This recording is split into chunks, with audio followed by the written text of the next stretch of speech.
Hello survivors, thank you for joining us for today's video. So in this one we're going to be taking on the Crystal Wyvern Queen on Crystal Isles, so it's the big boss of Crystal Isles. Now we were going to do a whole series where we were collecting all the artifacts on Crystal Isles.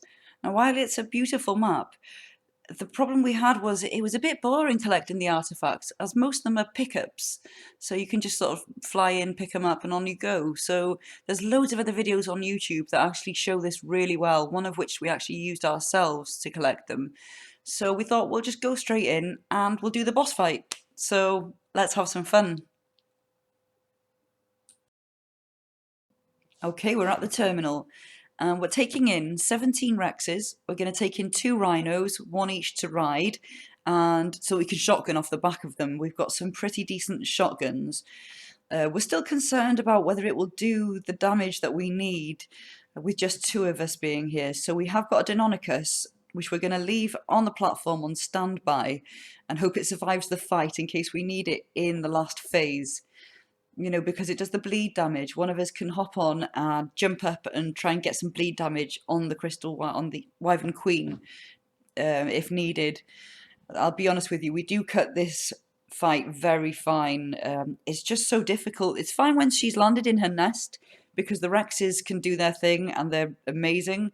But then once she's in the sky, which in between each time she lands in a nest, she's in the sky and you have to get a certain amount of damage on her in order for her to come down and land again. So you can see she's in the first nest there. So we send the Rexes into attack and they'll go and do their thing. But meanwhile, you've also got these Wyvern heirs that are coming down and just being really annoying during the whole fight. So we need to get the Rexes over there and attacking her. And then she'll fly for a bit, and we need to get enough damage on her so that she lands again. She'll land then in another nest, and then once again she flies until we do enough damage on her, and then she lands in another nest, and that will be the last nest. The next phase, she's in the sky for the whole time, and so we're really concerned as to whether we can do it with just the 2 of us with shotguns.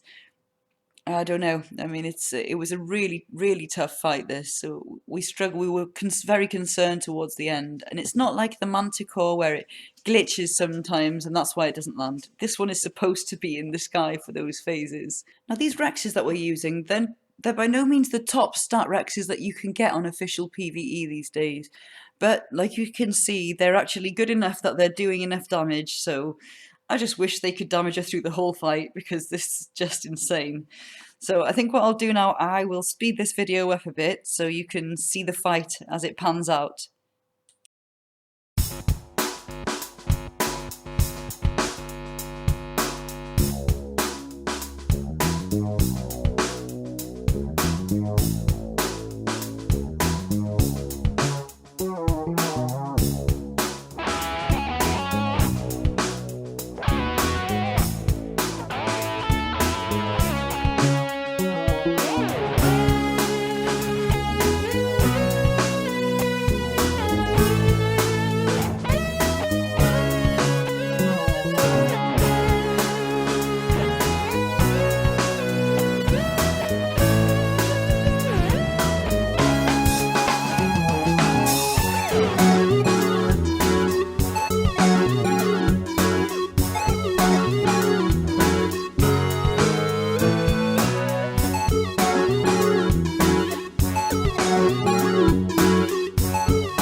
So even before the last phase here, where she's supposed to land in the third nest, we couldn't do enough damage for her to land there.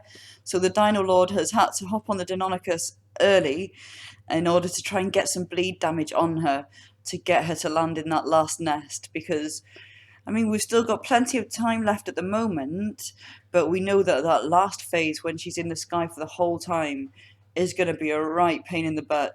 So, I mean, I'm still shotgunning off my Rhino, and Dino Lord is just trying his best to chase her around, jump up, and try and get some bleed on her. And also, obviously, as you can see, the Rexes are still knocking about, trying to bite her while she swoops down now and again. And I don't know if you noticed, we did put some vegetable cakes on the rhinos because they can heal themselves with that. If they drop below 80% health, they will then eat a cake and recover some of their health back with that. So when we're using veggie eaters in the boss fights, we always tend to put vegetable cakes on them. So it just makes it a lot handier and easier. It's a shame that there's nothing that you can put on a meat eater, actually, where it can heal itself too. That would be amazing. But I suppose that would be a game breaker, be a bit too OP.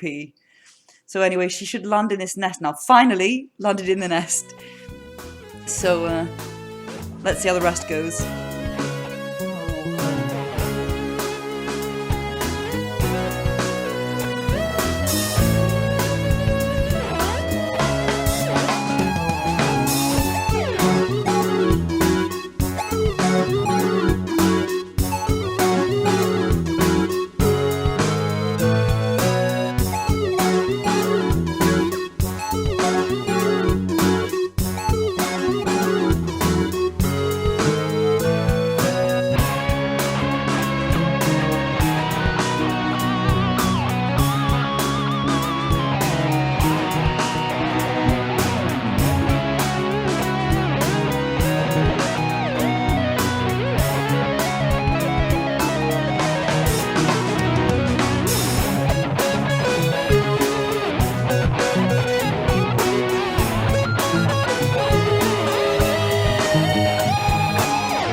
you can see, this is quite a big old messy fight because you want the Rexes to be able to damage her whilst you're trying to shoot her while she's in the air, and there's all the other wyverns flying around everywhere.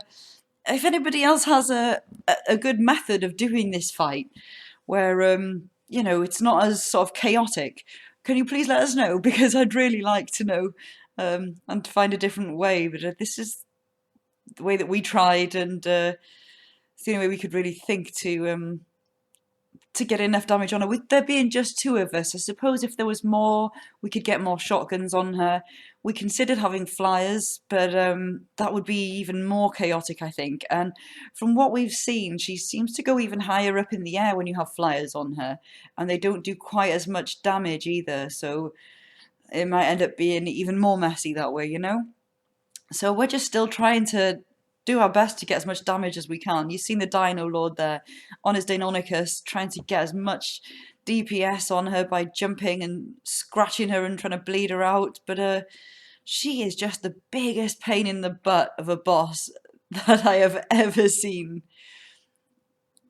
But you can see there the timer. We have only 6 minutes left to do this.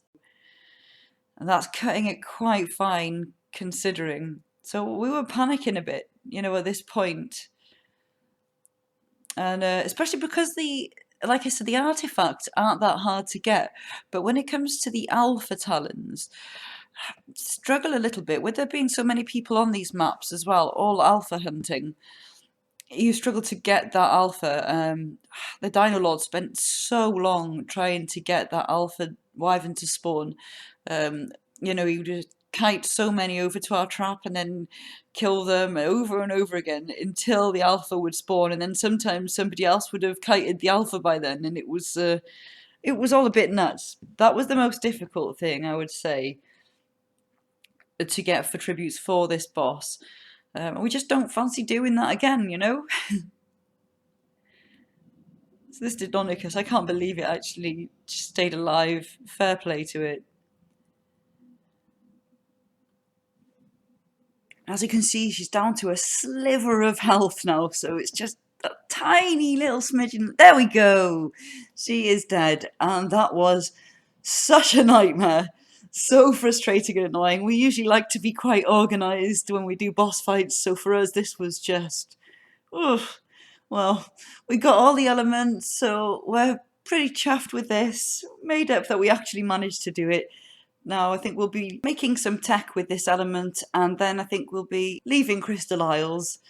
We've done that now, so on to the next one. I really hope that you enjoyed this video. We had a lot of fun, even though it was a frustrating boss. It was a different boss, so you know, it was quite fun. So yeah, we're going to leave you now, and please like the video if you enjoyed it, and subscribe to the channel because we have got loads more ARK content coming your way. Thank you again and have a great day. Take care.